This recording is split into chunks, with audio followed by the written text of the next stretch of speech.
आपका सब्जेक्ट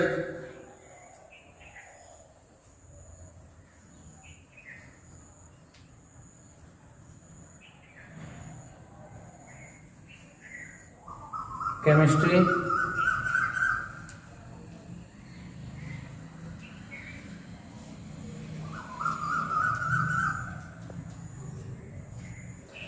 रसायन विज्ञान। हमारा जो टॉपिक है आपका वो टॉपिक एथिल ब्रोमाइड।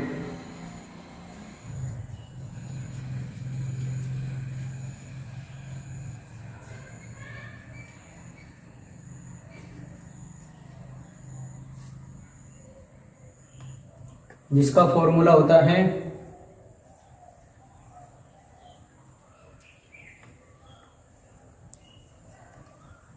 C2H5Br।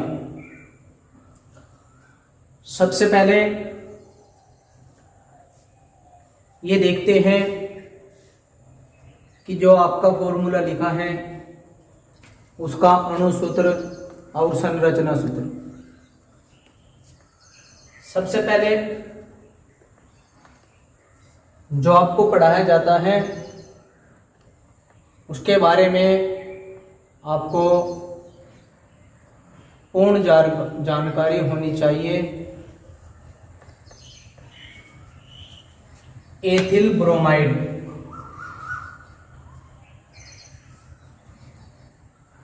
इसका अणुसूत्र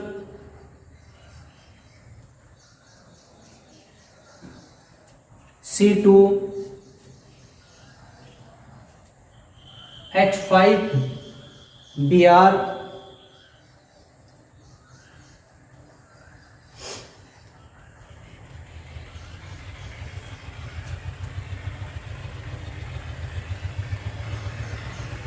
संरचना सूत्र मैं आपको संरचना सूत्र बताता हूं। किसी भी फॉर्मूले का आप किस प्रकार निकाल सकते हो। यहाँ पे देखो सी के कितने हैं, इसके अंदर सी के कितने हैं, 2 है। तो कार्बन के कितने लिए हमने यहाँ पे 2। अब आपको क्या देखना है, ये देखना है कि कार्बन के यहाँ पे कितने हैं, 2 है। कार्बन की संयोजकता होती है 4, 1 2 3 और 1 4। कितने हो गए बॉन्ड, 4 हो गए। दूसरे कार्बन के काउंट करो, 1 2 3 और 1 4। अब हमें क्या करना है, ऊपर देखना है सी के कितने थे इसके अंदर, 2। तो सी के 1 और 1 2। काउंट कितने हो गए कार्बन के, 2। एच के देखो यहाँ पे कितने हैं, 5 है एच के। 1 2 3 4 5। अब हमारे पास शेष क्या रह गया, Br। तो अब Br को कहां पे ऐड कर दो, यहां पे ऐड, यहां पर ऐड कर दो इसको। तो क्या प्राप्त हो गया, C के कितने हैं इसमें, 2, C2H5 और Br। इसके बाद IUPAC नाम,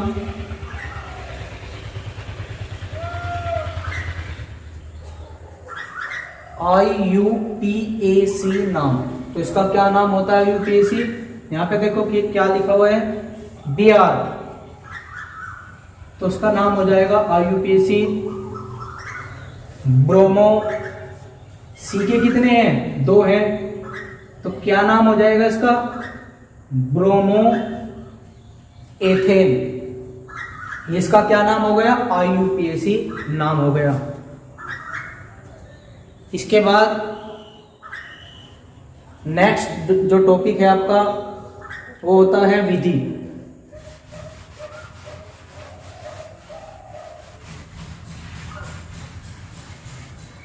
अब अगला हेडिंग है आपका,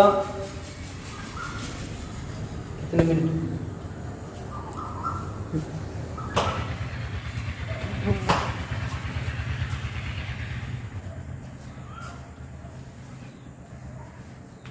अब अगला हेडिंग है आपका विधि।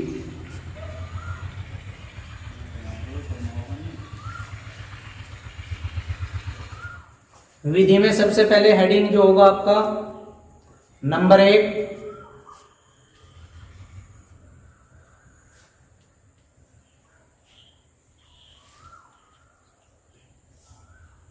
प्रयोगशाला विधि।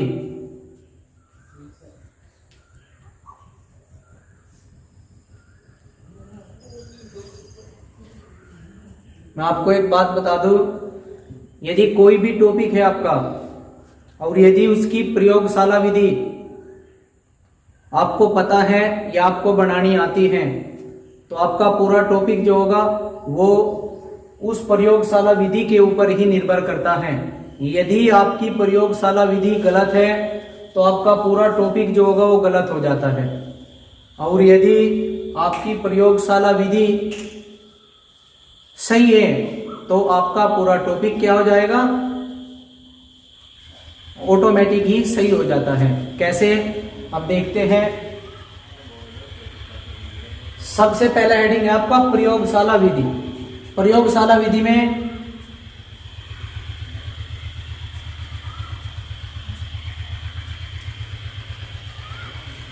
जब एथिल अल्कोहल को, ये एथिल अल्कोहल का फॉर्मूला होता है C2H5OH। जब एथिल अल्कोहल को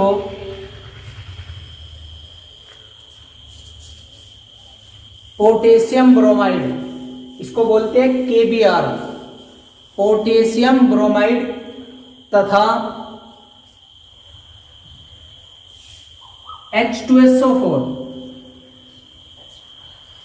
H2SO4 सल्फ्यूरिक अम्ल के साथ गर्म किया जाता है तो एथिल ब्रोमाइड C2H5Br जो आपका टॉपिक है, एथिल ब्रोमाइड, एथिल ब्रोमाइड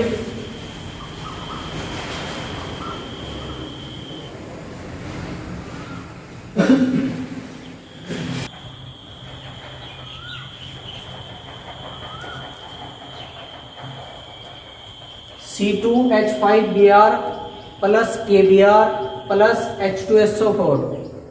प्रयोगशाला विधि आप किस प्रकार लिख सकते हो, यदि आपको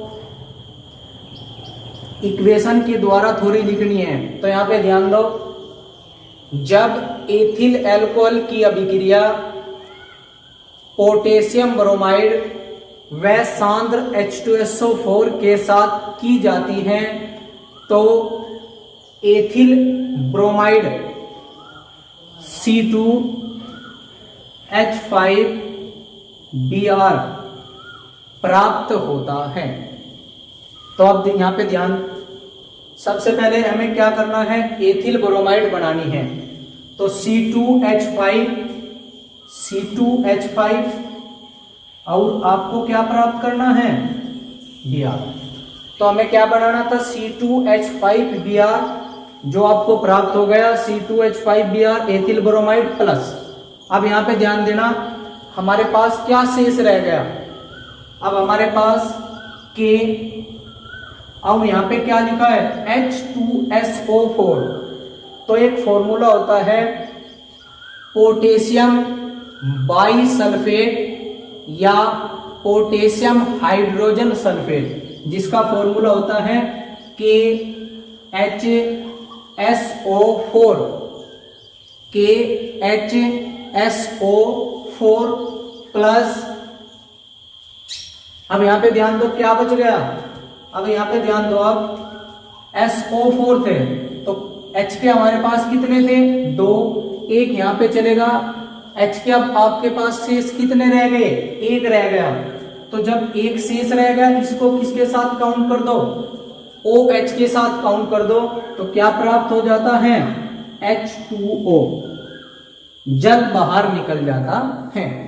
तो इस इक्वेशन, ये इसकी प्रयोगशाला विधि है, ये विधि सबसे ज्यादा इंपॉर्टेंट है और इसके पेपर में चांस बहुत ज्यादा होते हैं एथिल ब्रोमाइड के आने के। इसको आप ध्यान से अच्छी तरीके से मेहनत करना। C2H5Br plus KBr plus H2SO4 गरम कर दो, C2H5Br प्लस KHSO4, जिसका फॉर्मूला होता है पोटेशियम हाइड्रोजन सल्फेट या पोटेशियम बाईसल्फेट और प्लस जल।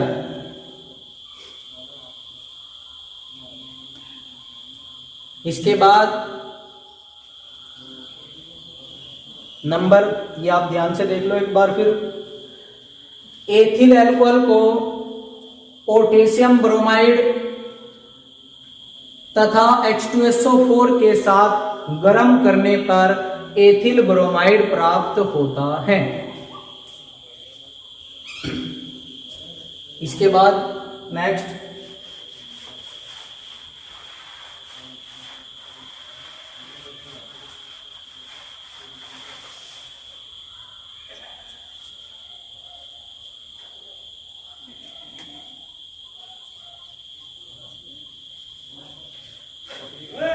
अब इसमें नंबर 2 हेडिंग। सबसे पहले तो आपका नंबर 1 हेडिंग था प्रयोगशाला विधि, और उसके बाद नंबर 2 आएगा आपका, नंबर 2 हेडिंग में लिखो आप विधि, और पोस्ट में लिख लेना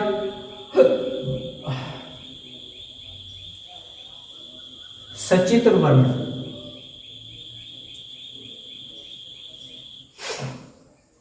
विधि और कोष्ठ में लिख देना इसको सचित्र वर्ण। अब इसमें देखना है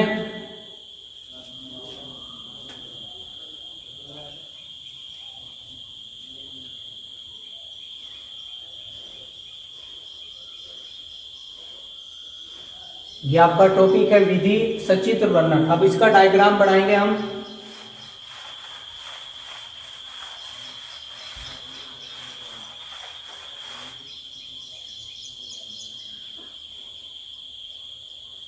देखो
हम ये जो डायग्राम है आपका, ये एथिल ब्रोमाइड बनाने की प्रयोगशाला विधि का सचित्र वर्णन है। अब आप इसको ध्यान से समझ लो एक बार। ये क्या है आपका, ये आपका आसवन फ्लास्क,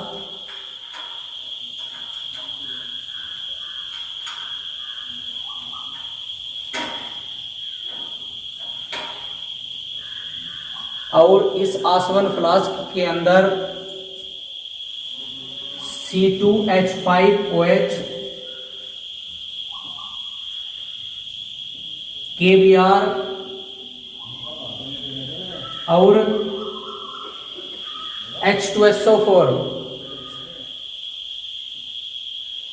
C2H5OH और KBr पोटेशियम ब्रोमाइड और H2SO4 सम्मिलित है। ये आपका आसवन फ्लास्क, ये आपका बर्नर, ये आपका स्टैंड,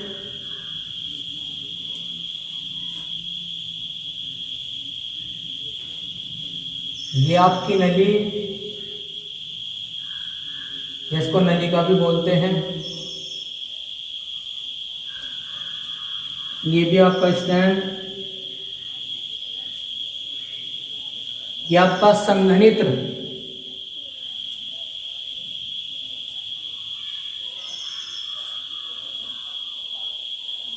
जिसमें बर्फ के छोटे छोटे टुकड़ों को रखा जाता है और जिसमें से इस नलिका को गुजारने पर जब कोई गैसीय अवस्था इस नली के द्वारा या इस नली में से गुजरती है तो गुजरने पर वह ठंडा होकर एक द्रव के रूप में ग्राही पात्र में एकत्रित हो जाती है।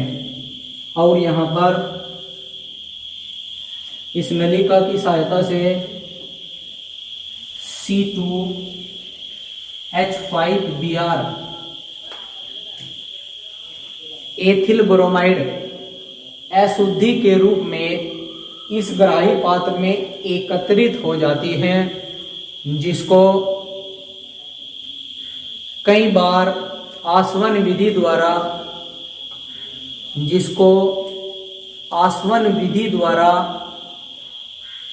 शुद्ध लगभग 99% शुद्ध अवस्था में ग्राही पात्र द्वारा एकत्रित कर लिया जाता है।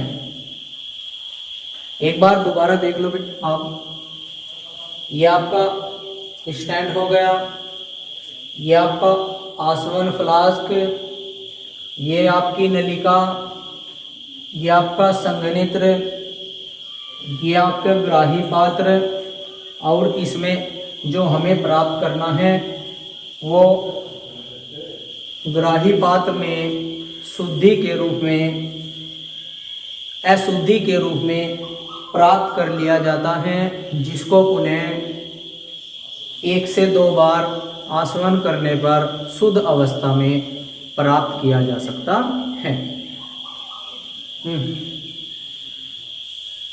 एक विधि आपका हेडिंग जो है वो आपका